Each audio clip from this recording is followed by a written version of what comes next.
नमस्कार, बहुत स्वागत है आप सबका एक बार फिर से हमारे YouTube चैनल के ऊपर। आज के कार्यक्रम में हम एक 42 वर्ष महिला की जन्म कुंडली का अध्ययन करने जा रहे हैं, जिन्होंने अपने बर्थ डिटेल्स हमारे साथ शेयर किए हैं और ज्योतिष के माध्यम से अपने जीवन से जुड़े हुए प्रश्नों के उत्तर जानना चाहती हैं और साथ ही साथ चाहती हैं कि मैं इनकी कुंडली का पूर्ण विश्लेषण करूँ। आगे बढ़ने से पहले हर बार की तरह आप सबसे निवेदन है, यदि अभी तक आपने हमारे चैनल को सब्सक्राइब नहीं किया है तो आप इसे सब्सक्राइब कर दें और बेल आइकन को दबाना ना भूलें। साथ ही यदि आप सब भी इसी प्रकार अपनी कुंडली का विश्लेषण करवाना चाहते हैं या मुझसे संपर्क करना चाहते हैं तो स्क्रीन के ऊपर दिए जा रहे व्हाट्सएप नंबर के ऊपर आप संपर्क कर सकते हैं। सीधे आ जाते हैं आज के इस कार्यक्रम के ऊपर और इनके बर्थ डिटेल्स को आप सबों के समक्ष रख देता हूँ। 10 अप्रैल 1981 को इनका जन्म हुआ है। जन्म का समय है सुबह 6:29 और जन्म का स्थान है मुंबई, महाराष्ट्र। प्रश्नों की बात की जाए तो इनका विवाह नहीं हुआ है अभी तक, ये मुख्य प्रश्न है। अब 42 वर्ष की आयु है इनकी और अभी तक विवाह नहीं हुआ है। स्वभाव के बारे में पूछा गया है, स्वभाव, स्वास्थ्य, नौकरी जो करती हैं ये टिकती नहीं है, इनकी नौकरी बार बार छूट जाती है, तो स्टेबिलिटी नहीं है, करियर के मामले में स्थायित्व नहीं है। उच्च अधिकारी जो होते हैं, जो बॉस वगैरह होते हैं, उससे कहीं ना कहीं ताने सुनने पड़ते हैं या अनबन की स्थिति रहती है, तो कार्यस्थल पर भी स्थिति कोई बहुत अच्छी इनके लिए नहीं है। और नौकरी अभी फ़िलहाल नहीं है, तो कब लगेगी ये भी जानना चाहती हैं। विदेश यात्रा को लेकर के सवाल पूछा गया है और इसके अलावा भी 2-4 अन्य प्रश्न किए गए हैं। इनके प्रश्नों को हम एक एक करके विस्तार से लेंगे, लेकिन सबसे पहले हम इनकी लगन कुंडली की तरफ चलते हैं जो हमारे समक्ष है। 12 नंबर से ये पत्रिका प्रारंभ हो रही है। मीन लगन की कुंडली यहाँ पर बन जाती है। वहीं चंद्रमा देव देखें तो वो मिथुन राशि में जाकर के विराजमान है, तो मीन लगन एवं मिथुन राशि की यहाँ पर पत्रिका बनती है। देखिए, मीन लगन देवगुरु बृहस्पति का लगन बनता है। ज्ञान के पर्सपेक्टिव से देखें, अध्यात्म के पर्सपेक्टिव से देखें तो बढ़िया है, लेकिन मीन लगन व्यक्ति को कहीं ना कहीं कंफ्यूजन की स्थिति और अकेलापन देता है। क्यों कंफ्यूजन? इसलिए क्योंकि यहाँ पर जल तत्व की राशि बनती है और दूसरी बात अकेलेपन की बात इसलिए कही जा रही है क्योंकि ये काल पुरुष की आखिरी राशि है, अध्यात्म की राशि है, तो इस तरीके का देखने को मिलता है। सौम्य राशि है तो स्वभाव वगैरह के ऊपर, इमोशंस के लिए, स्वभाव के लिए इसको अच्छा माना जाता है। इस लगन को, इस राशि को अच्छा माना जाता है। मिथुन की बात की जाए, मिथुन राशि में चंद्रमा यहाँ पर बैठे हुए हैं, तो कन्या मिथुन राशि की बनती है। समझदार, इंटेलिजेंट, हाजिर जवाब होना, क्विक थिंकर होना, हर परिस्थिति में क्विक क्या डिसीजन होना चाहिए या हर परिस्थिति में कैसी सोच होनी चाहिए, मिथुन वाले व्यक्ति से बेहतर कोई नहीं जानता है। लगन को अगर आप देखेंगे ध्यान से तो 4 ग्रह लगन में आकर के बैठे हुए हैं, मंगल, बुध, सूर्य और शुक्र। 4 ग्रह में से 2 ग्रह मंगल और शुक्र आपको अस्त के नजर आ रहे होंगे, कंबशन में है मंगल और शुक्र। यहाँ पर समझें तो लगन में बुध भी बैठे हुए हैं, मंगल और सूर्य बैठे हुए। देखिए, मंगल सूर्य के लगन में होने की वजह से कहीं ना कहीं स्वभाव में थोड़ा रूखापन आ सकता है, इससे बचेंगी। अगर रूखापन है स्वभाव में तो इससे बचने की कोशिश करें, क्योंकि मंगल और सूर्य यहाँ पर एक कन्या की कुंडली में लगन में अगर विराजमान हो तो काफ़ी हद तक स्वभाव में एक रूखापन और स्ट्रेट फॉरवर्ड होना दर्शाता है। देखिए, स्ट्रेट फॉरवर्ड होना बुरा नहीं है, वो अच्छा है, लेकिन आज के समाज में आपको भी पता है अगर आप ज़्यादा स्ट्रेट फॉरवर्ड हैं और ऊपर से आप एक कन्या हैं, आप एक लड़की हैं, तो आप भी जानते हैं कि समाज कैसा रिएक्ट करेगा। ये आपको भी पता है और हम भी समझ सकते हैं इस चीज़ को। तो अगर ऐसी कोई बात है तो उसके ऊपर ज़रूर विचार करिएगा। यदि आपके स्वभाव में इस तरीके की चीज़ें हैं तो उसके ऊपर थोड़ा सा नियंत्रण रखने की कोशिश करिएगा। यहाँ पर और भी अगर हम समझें तो जो बुध है वो ज्ञान के लिए अच्छा है। शुक्र की बात करें तो लगन में शुक्र का बैठना अच्छा माना जाता है व्यक्तित्व के लिए। ठीक है, एक एक करके इन ग्रहों को समझते हैं। देखिए, शुक्र की ही बात करते हैं। शुक्र विवाह के कारक है, उच्च के कहने को उच्च के बैठे हुए हैं। यहाँ पर मालव्य नामक महापुरुष योग बना रहे हैं, लेकिन इस पत्रिका में शुक्र कोई बहुत अच्छे ग्रह नहीं माने जाते हैं, परम उच्च बिंदु पर हैं। और आपकी जानकारी के लिए बता दूं कि नवमांश कुंडली में भी ये शुक्र इसी राशि में है, मीन में ही है, यानी लगन कुंडली में भी उच्च के हैं शुक्र और नवमांश कुंडली में भी हैं उच्च के शुक्र। लेकिन ये जो शुक्र है ये अस्त हो रहा है, सूर्य के द्वारा ये जो शुक्र है ये अस्त हो रहा है। इस वजह से कहीं ना कहीं जो शुक्र की पोटेंशियल है या जो प्रेम का कारक है शुक्र, उन चीज़ों में ये कमी करेगा, या यूं कह लीजिए कि अपने पोटेंशियल के अनुसार ये शुक्र परफॉर्म नहीं कर पाएगा, रिजल्ट नहीं दे पाएगा। सूर्य की बात करते हैं, षष्ठेश है, सूर्य लगन में जाकर के बैठे हुए हैं, स्वास्थ्य का ध्यान रखने की आवश्यकता है। षष्ठेश सूर्य का लगन में जाकर के बैठना हेल्थ की पॉइंट ऑफ व्यू से इसको हम अच्छा नहीं कहेंगे, स्वास्थ्य का ध्यान रखने की जरूरत आपको पड़ेगी। सूर्य के बारे में मैंने कहा है, मंगल सूर्य लगन में है, अगर स्वभाव में रिजिडिटी है, रूखापन है, उसको थोड़ा कंट्रोल करिए। सूर्य की दृष्टि भी सप्तम भाव के ऊपर पड़ रही है, ये विवाह के लिए अच्छा नहीं है।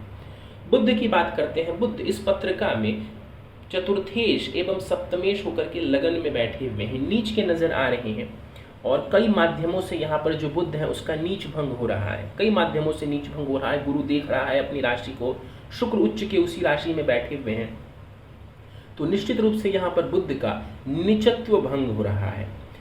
बुध लगन में बैठा हुआ है, ये ज्ञान के लिए अच्छा है, ये ज्ञान के लिए अच्छा है, और लगन से बैठ करके सप्तम भाव को, अपने घर को देख रहा है, तो ये मैरिज के पर्सपेक्टिव से अच्छा कहा जाएगा। मंगल की बात करते हैं, मंगल 24 डिग्री के साथ यहाँ पर लगन में बैठे हुए हैं, धनेश है मंगल और भाग्येश है मंगल, लगन में जाके बैठे हुए हैं, बढ़िया है, धन से जुड़े मामलों के लिए बढ़िया है, और कहीं ना कहीं भाग्य भी सपोर्टिव करने वाला होगा, सपोर्ट करने वाला होगा, माफ करिए। अगर आप ध्यान से देखेंगे तो ये मंगल भी अस्त हो रहा है सूर्य से, तो मंगल जो कि एक अच्छा ग्रह है कुंडली का, शुभ ग्रह है कुंडली के हिसाब से, त्रिकोण अधिपति है, उसके भी पोटेंशियल उस सूर्य ने कम किया। मंगल शुभ है लेकिन उसकी शुभता कमेगी क्योंकि वो अस्त हो रहे हैं सूर्य से, तो इस बात को ध्यान में रखिएगा। मंगल यहाँ पर बैठे हुए हैं, जो मैंने स्वभाव के बारे में बोला उसका ध्यान रखिए। चौथे भाव को देखेंगे, प्रॉपर्टी के लिए अच्छा है। सप्तम भाव को देखेंगे, विवाह से जुड़े मामलों के लिए मंगल का सप्तम भाव के ऊपर दृष्टि डालना, इसको विवाह से जुड़े मामलों के लिए हम कोई बहुत अच्छा नहीं कहेंगे। आपको भी पता है कि मंगल का संबंध लगन से हो जाए, सप्तम से हो जाए, तो इसको मांगलिक भी कहते हैं। मंगल की दृष्टि कुंडली के अष्टम भाव के ऊपर पड़ेगी, अगेन ये विवाह से जुड़े मामलों के लिए इसको हम बहुत अच्छा नहीं कहेंगे, लेकिन फिर से मैं बोलता हूँ धन से जुड़े मामलों के लिए ये अच्छा है। अच्छा, मांगलिक की मैंने बात की, लगन में मंगल है तो ये काफ़ी हद तक आपको मांगलिक भी बनाता है, ये बात उचित है, लेकिन यहाँ पर मांगलिक भी काफ़ी हद तक भंग हो रहा है। तो अगर ये पत्रिका मेरे पास आए और कोई मांगलिक की वजह से कहीं दिक्कत हो रही है तो मैं बोलूँगा ये सरासर गलत बात है। मांगलिक की वजह से कोई विशेष परेशानी ये ना तो विवाह में देने वाला है ना किसी और चीज़ में। आगे बढ़ते हैं, चंद्रमा की यदि हम बात करें, चौथे भाव में यहाँ पर हमको चंद्रमा नजर आ रहे हैं, फोर्थ हाउस में। इस कुंडली में चंद्रमा को समझें तो वो पंचमेश होकर के चौथे भाव में जाकर के बैठे हुए हैं। पंचमेश चंद्रमा जाकर के कुंडली के चौथे भाव में बैठा हुआ है, तो ये कहीं ना कहीं दर्शाता है, और शनि से दृष्ट भी है। मैं यहाँ पर एक बात बता दूं, चंद्रमा को अगर आप ध्यान से देखेंगे तो बड़ा अच्छा लग रहा है, लेकिन ये मंगल और शनि दोनों से दृष्ट है, इस वजह से टेंशन, और कहने की बात ही नहीं है। आपके प्रश्नों से ही पता लग रहा है कि विवाह नहीं हुआ है तो निश्चित रूप से जीवन में टेंशन तो रहती ही होगी। तो शनि और मंगल की दृष्टि, खास करके शनि की जो दृष्टि इस चंद्रमा के ऊपर पड़ रही है, ये टेंशन देने वाला होगा। अदरवाइज इस चंद्रमा में कोई खोट नहीं है, ये चंद्रमा ऐसा नहीं है कि कोई बहुत बुरी जगह बैठा है। चंद्रमा का प्रभाव दसम भाव के ऊपर पड़ेगा, करियर में ये बदलाव देगा, अच्छा बुरा नहीं, लेकिन हाँ करियर में चंद्रमा बदलाव देने वाले होंगे। राहु की बात करते हैं, राहु पंचम भाव में बैठा हुआ है, पंचम भाव में राहु बैठता है तो व्यक्ति को दुनियादारी का ज्ञान करवाता है, तो यहाँ पर राहु का पंचम में बैठना दुनियादारी के ज्ञान के लिए अच्छा है। लगन के ऊपर जो राहु का प्रभाव है ये आपको भ्रम की स्थिति दे सकता है, इससे बचेंगे। राहु का प्रभाव भाग्य भाव के ऊपर पड़ रहा है तो ये लंबी यात्राएं और साथ ही भाग्य संबंधित मामलों में अप एंड डाउन करवाएगा, भाग्य एक जैसा सहयोग आपका नहीं करेगा। सप्तम भाव के ऊपर चलते हैं, शनि सप्तम भाव में है, गुरु सप्तम भाव में है, दोनों ग्रह वक्री होकर सप्तम में बैठे हुए। देखिए गुरु तो फिर भी लग्नेश होकर सप्तम में बैठा है, इस कुंडली में कारक है गुरु। शनि के बारे में अगर आप देखें तो शनि इस कुंडली में कारक नहीं है, वो एकादशेश एवं द्वादशेश बनते हैं, सप्तम में जाके बैठे हुए हैं, वक्री होके बैठे हुए हैं। मुख्य अगर कोई बिंदु पकड़ना हो ना विवाह से जुड़े मामलों के लिए कि मेन प्रॉब्लम कहाँ है, जड़ कौन है, तो वो यहीं पर अब हम पहुँचे हैं, शनिदेव के ऊपर। तो ये जो विवाह में इतना डिले हो रहा है, इतनी जो परेशानी हो रही है, भले शुक्र अस्त का क्यों ना है, भले मंगल अस्त का क्यों ना है, भले बुध नीच का क्यों ना है, मैं ये नहीं कह रहा हूँ कि वो प्रॉब्लम नहीं देंगे, वो प्रॉब्लम देंगे, लेकिन वो सप्लीमेंट की तरह प्रॉब्लम को बढ़ाने वाले होंगे। जड़ जो है वो सप्तम भाव में बैठा हुआ है, और वो कौन है, तो वो स्वयं शनि है। शनि सप्तम भाव में यहाँ पर बैठ करके विवाह संबंधित मामलों में अत्यंत विलंब जो आप देखने को मिल रहा है आपको, उसका जो जड़ है, जो मुख्य कारण अगर आप ढूंढना चाहें इस कुंडली में, तो वो शनिदेव है। तो शनिदेव का सप्तम में वक्री होके बैठना और शुक्र के ऊपर भी दृष्टि डालना इस शनि का विवाह से जुड़े मामलों के लिए अच्छा नहीं है। जो ये विलंब हो रहा है उसका सीधा सीधा जो रीजन है वो यहाँ पर हमको नजर आ रहा है। गुरु को समझते हैं, लग्नेश गुरु जाकर के सप्तम भाव में यहाँ पर बैठे हुए हैं और वक्री अवस्था में सप्तम भाव में बैठे हुए, कहीं ना कहीं विवाह नहीं हुई है, तो उसको लेकर के चिंता परेशानी ये गुरु दर्शाने वाले होंगे। गुरु की दृष्टि एकादश भाव के ऊपर पड़ेगी, धन से जुड़े मामलों के ऊपर ध्यान जाएगा और उसको कमाने के लिए आप कार्य भी करेंगे, इसके लिए ये अच्छा है। लगन के ऊपर गुरु की दृष्टि बढ़िया है। तीसरे भाव के ऊपर जो गुरु का प्रभाव है ये भी अच्छा है, रिस्क लेने के लिए, पराक्रम करने के लिए, मेहनत करने के लिए। शनि को समझते हैं, द्वादशेश है शनि और लाभेश भी है शनि। देखिए लाभेश है शनि, तो इस वजह से आप ये जरूर कह सकते हैं कि हार्डवर्क करेंगे तो पैसा देंगे शनि, लेकिन द्वादशेश है शनि, इस कुंडली में कोई मित्र ग्रह नहीं है शनि, ऊपर से सप्तम में बैठे हैं, तो ये विवाह से जुड़े मामलों के लिए परेशानी देने वाला होगा। लगन के ऊपर जो शनि का प्रभाव है लगभग एक तरीके से समझिए कि तो कुंडली में शनि ने काफी ग्रहों को प्रभावित किया हुआ, जैसा मैंने कहा सप्तम में बैठे भी हैं, सप्तमेश को भी देख रहे हैं, शुक्र को भी देख रहे हैं, तो शनि का प्रभाव काफी ज्यादा है पत्रिका में और विवाह को ये डिले करेगा। धन से जुड़े मामलों के लिए शनि को ज्यादा बुरा हम नहीं कहेंगे, लेकिन विवाह के लिए जरूर हम शनि को मेन रीजन मान सकते हैं परेशानी देने वाला। शनि की दृष्टि चौथे भाव के ऊपर पड़ेगी, चंद्रमा के ऊपर शनि की दृष्टि पड़ेगी, वही टेंशन जो मैंने आपको कहा, और वो तो आप बेहतर समझ सकती हैं कि वो टेंशन चल ही रही होगी और रही ही होगी जीवन में। तो शनि उसके पीछे जो है, शनि की दृष्टि जो चंद्रमा के ऊपर पड़ रही है, वो एक मुख्य रीजन यहाँ पर नजर आ रहा है। कुंडली में धन योग वगैरह है, मंगल की स्थिति बढ़िया है, लेकिन मैंने कहा कि जो अच्छी चीजें हैं वहां पे अस्त हो गए ग्रह। शुक्र उच्च का तो था लेकिन अस्त हो गया, मंगल काफी अच्छे हैं, प्रबल स्थिति में हैं, लेकिन वो भी अस्त हो गए।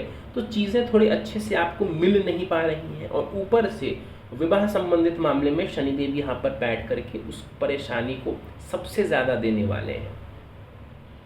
दशाओं को समझ लेते हैं, दशा शनि की ही चल रही है, समझिएगा कैसे कैसे चीजें आपके जीवन में घटित हो रही हैं।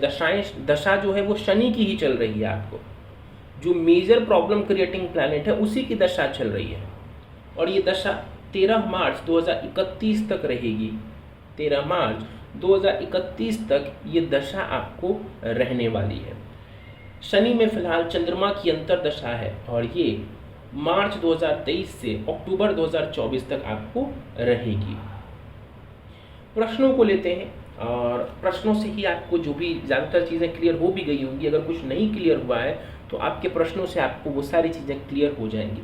विवाह नहीं हुआ है, मेन रीज़न, मैं ये नहीं कह रहा हूँ कि शुक्र अस्त है तो प्रॉब्लम नहीं देगा, बुध नीच का है तो दिक्कत नहीं है, ठीक है, वो अपनी जगह प्रॉब्लम देंगे, लेकिन मुख्य जड़ इज सैटर्न। तो विवाह जो में जो इतना विलंब हो रहा है उसके पीछे का जो कारक है वो शनि है। स्वभाव के बारे में पूछा गया है, मैंने कहा स्वभाव वगैरह में कि समझदार होते हैं, हाजिर जवाब, इंटेलिजेंट, दुनियादारी का ज्ञान भी है, लेकिन मंगल सूर्य की वजह से अगर रिजिडिटी है आपके अंदर तो उसमें थोड़ा सुधार करिए। वो मैंने काफ़ी डिटेल में आपको स्टार्टिंग में समझा दिया, और रिजिडिटी नहीं है तो बहुत अच्छी बात है। स्वास्थ्य की अगर हम बात करें तो परेशानी रह सकती है, संभव है कुंडली के अनुसार। मैंने बताया था कि षष्ठे सूर्य का लगन में होना ये अच्छा नहीं है। एंजाइटी की परेशानी हो सकती है। यूरिनरी संबंधित चीज़ों का ध्यान रखिए। यूरिनरी संबंधित परेशानी रह सकती है, और मानसिक मेंटल हेल्थ के बारे में मैंने आपको कहा ही कि चंद्रमा पीड़ित दिख रहे हैं शनि से। नौकरी टिकती नहीं है, बार बार छूट जाती है, ऐसा क्यों होता है? 10th लॉर्ड करियर स्वामी गुरु शनि के साथ बैठा है। 10th लॉर्ड गुरु शनि के साथ बैठा है, विवाह में भी दिक्कत दे रहे हैं, और 10th लॉर्ड के साथ बैठे होने की वजह से करियर में थोड़ी दिक्कत दे रहे हैं। करियर में उतनी प्रॉब्लम शनि नहीं देंगे जितना वो विवाह में दे रहे हैं। क्यों? क्योंकि विवाह के ज़्यादातर मामलों पे शनि ने प्रभाव बनाया हुआ है, करियर के हर एक मामले में शनि का प्रभाव नहीं है।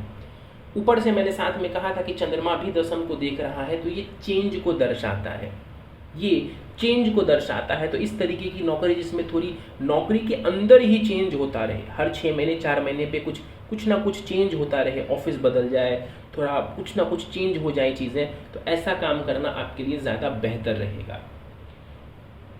ऊपरी अधिकारी यानी कि बॉस से बनती नहीं है, परेशानी आती है। देखिए, एक तो दशा अशुभ चल रही है, ठीक है, सबसे जो मेन कारण है ना वो दशा अशुभ चल रही है, इस वजह से ये आपको दिक्कत आ रही है। इस कुंडली में सूर्य ठीक है 6th लॉर्ड बनते हैं, लेकिन इसके अलावा भी मैं कोई बहुत मेजर वो नहीं देख रहा हूँ। दशा की वजह से ये परेशानी है, कुछ उपाय वगैरह करेंगे तो थोड़ा लाभ मिलने की संभावना दिखती है। मेन जो रीज़न है वो दशा नेगेटिव है, सैटर्न की दशा है।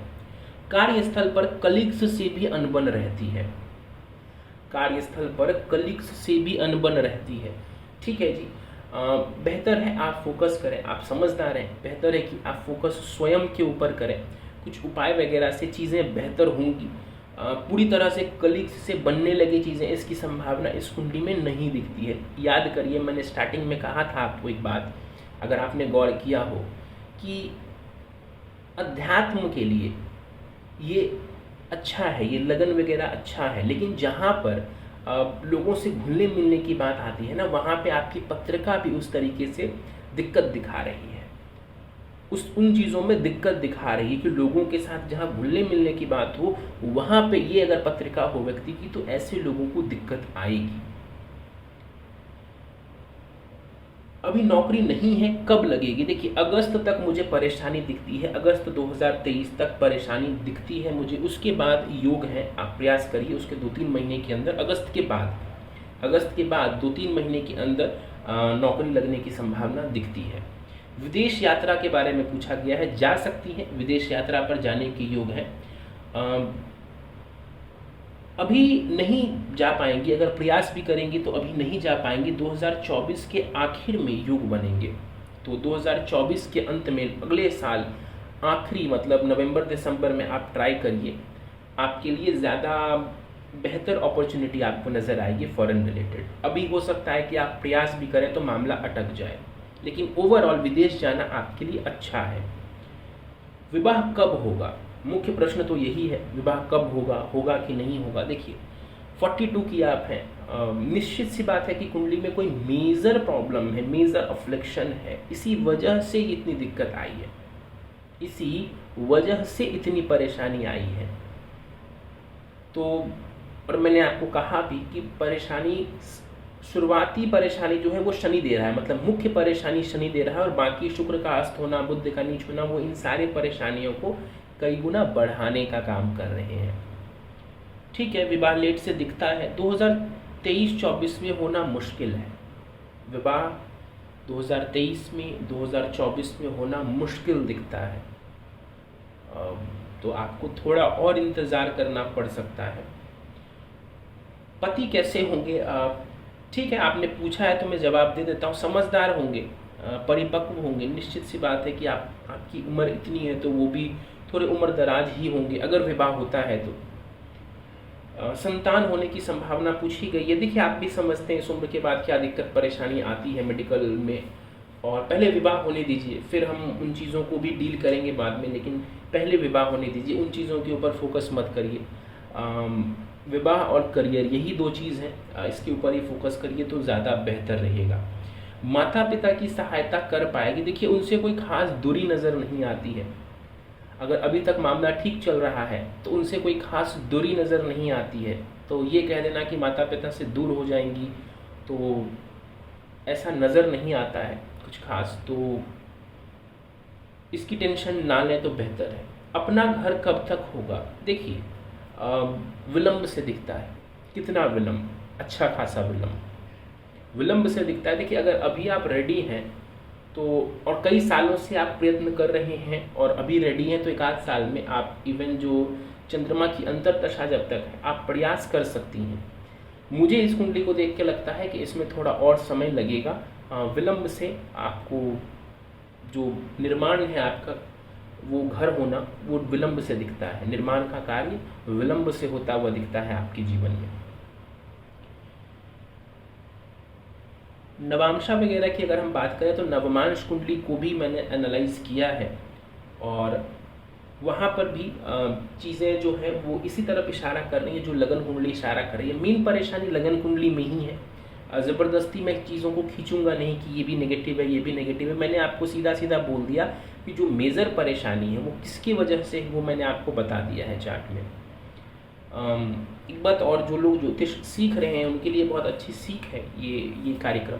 शुक्र उच्च का है। नॉर्मली जब हम शुक्र उच्च का देखते हैं तो विवाह का सुख और इन चीज़ों का सुख बहुत ज़्यादा हम समझते हैं पत्रिकाओं में कि इसको तो सुख मिलेगा ही, लेकिन ऐसा संभव नहीं होता है। तो ये एक एग्जाम्पल है इस बात का कि सिर्फ उच्च नीच को देख करके ज़्यादा खुश या उदास नहीं होना चाहिए व्यक्ति को। प्रेडिक्शन उसके हिसाब से, सिर्फ उच्च नीच के हिसाब से नहीं करना चाहिए। उपाय देता हूँ, कुछ उपाय मैं आपको दे रहा हूँ। उम्मीद है ये उपाय आप करेंगी और करेंगी रेगुलरली तो इससे फ़ायदा होना दिखता है, इससे फ़ायदा होना चाहिए। सबसे इम्पॉर्टेंट एक मंत्र है, वो पब्लिक प्लेटफॉर्म पे नहीं दूंगा, वो आपको सीधा व्हाट्सएप के ऊपर भेज दिया जाएगा। तो उसका जाप प्रतिदिन करें, विश्वास करके करें, आपको फ़ायदा होगा। एटलीस्ट 3 से 5 माला करें, जो भी चुन लें, 3 माला, 5 माला, 10 माला, जो भी आपकी इच्छा हो, जितना आप प्रतिदिन कर सकती हैं। कम से कम 3 माला प्रतिदिन करें, आपको लाभ रहेगा। संभव हो तो आटे का दान करें। आटे का दान आप कर सकती हैं और रविवार को किसी अधेड़ उम्र के व्यक्ति को आटे का दान करें। कम से कम 7 रविवार ऐसा आपको करना चाहिए। अपने अनुसार आप कर सकती हैं आटे का दान, जो भी आपकी क्षमता हो, 1 किलो, 2 किलो, 3 किलो। ऑड में करें, ऑड संख्या में करें तो ज़्यादा अच्छा है, यानी 1 किलो या 3 किलो या 5 किलो। तो इस संख्या में आप किसी एक व्यक्ति को ही लगभग 7 रविवार आपको करना चाहिए, पुरुष को देना है। शनि चंद्र की दशा है, शनि की महादशा है, चंद्रमा की अंतर्दशा है, कुंडली में चंद्रमा अफ्लिक्शन में है, शनि प्रॉब्लम क्रिएट कर रहा है। भगवान शिव की आराधना करें, यथासंभव आराधना करें। सिर्फ 2 मिनट खड़े होकर अगर उसको आप आराधना समझती हैं तो मुश्किल है, मतलब ये काम नहीं करेगा। कर जाए तो अच्छी बात है, लेकिन मुश्किल है कि उसका कोई रिजल्ट दिखने को मिले। तो यदि आपको भगवान शिव में श्रद्धा है, विश्वास है, तो भगवान शिव की यथासंभव आराधना करें। 15 मिनट, 20 मिनट और मन लगा के आराधना करें, प्रतिदिन करें, फ़ायदा रहेगा। गौरी शंकर रुद्राक्ष आता है, किसी अच्छी जगह से इसको खरीद लीजिए, लाल धागे में बांध लीजिए इसको और लाल धागे में उसको डाल के इसको आप धारण करिए। गौरी शंकर रुद्राक्ष आता है, इससे भी फ़ायदा रहेगा। जो मंत्र बोला है वो याद से आप व्हाट्सएप के थ्रू मांग लीजिएगा। चलिए, तो दोस्तों ये था इस 42 वर्षीय महिला की जन्म कुंडली का अध्ययन। यदि आपने इस कार्यक्रम से कुछ सीखा या आपको ये कार्यक्रम पसंद आया तो ज़रूर लाइक देते हैं हमारे इस वीडियो को, ताकि हम ऐसे और कार्यक्रमों को आपके समक्ष प्रस्तुत कर सकें। चैनल को अभी तक सब्सक्राइब नहीं किया है तो इसे सब्सक्राइब कर दें और बेल आइकन ज़रूर दबा दें। कुंडली विश्लेषण करवाना चाहते हैं, इसी प्रकार अपने जीवन से जुड़ी हुई किसी समस्या को लेकर के आप परेशान हैं और ज्योतिषीय सलाह चाहते हैं, तो बेझिझक आप स्क्रीन के ऊपर दिए जा रहे व्हाट्सएप नंबर के ऊपर कॉल कर सकते हैं।